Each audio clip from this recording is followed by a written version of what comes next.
পরিবর্তিত হয় সেই কোষগুলা অ্যাবনর্মালি অথবা অস্বাভাবিকভাবে বেড়ে যায়। এটা সংখ্যায়ও বাড়তে পারে অথবা সাইজও বাড়তে পারে। সেক্ষেত্রে ত্বকে ক্যান্সারের সৃষ্টি হয়ে থাকে। কোন কোন লক্ষণ দেখলে আমরা বুঝতে পারবো ত্বকে ক্যান্সারের আবির্ভাব হচ্ছে?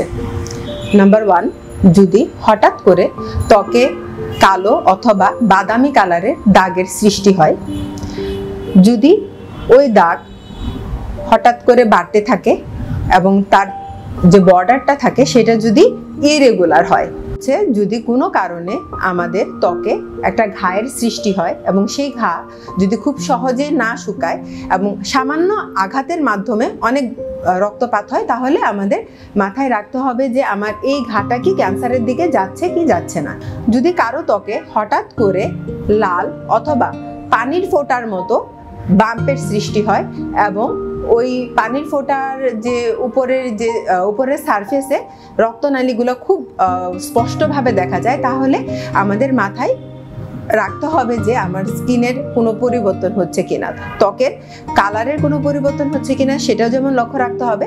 ত্বকে যদি ঘা হয় সেটাও আমাদের লক্ষ্য রাখতে হবে এবং আমাদের রেগুলার চেকআপে থাকতে হবে। আরেকটি ইম্পর্টেন্ট জিনিস যেটা আমাদের মাথায় রাখতে হবে, যদি ওই ঘাগুলা সহজে না শুকায় এবং বারবার একইভাবে ফিরে আসে, সেটাও কিন্তু আমাদের একটা ইঙ্গিত করে যে আমাদের ত্বকে কি ক্যান্সারের উৎপত্তি হচ্ছে কি হচ্ছে না। কিভাবে আমরা স্কিন ক্যান্সার থেকে প্রতিকার পেতে পারি? আমরা জানি সকাল 10টা থেকে বিকাল 4টার রোদটা খুব খারাপ, মানে ওই সময় আল্ট্রাভায়োলেট রেডিয়েশনটা অনেক বেশি থাকে, যার ফলে যদি আমরা সানস্ক্রিন ছাড়া রোদে আসি বা রোদের এক্সপোজার হই, তাহলে আমাদের ত্বক সহজেই সানবার্ন হতে পারে ত্বকে, যার ফলে আমার স্কিন ক্যান্সার হওয়ার সম্ভাবনাটা বেড়ে যায়।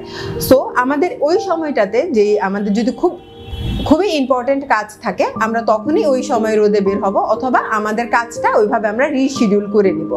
এবং রোদে বের হওয়ার আগে আমাদের অবশ্যই একটা ব্রড স্পেকট্রাম সানস্ক্রিন ইউজ করতে হবে। আমরা যেসব এরিয়াতে সানলাইট পড়ার সম্ভাবনা সবচেয়ে বেশি থাকে, মুখে, গলায়, এমনকি হাতে পায়েও আমরা সানস্ক্রিন ইউজ করব।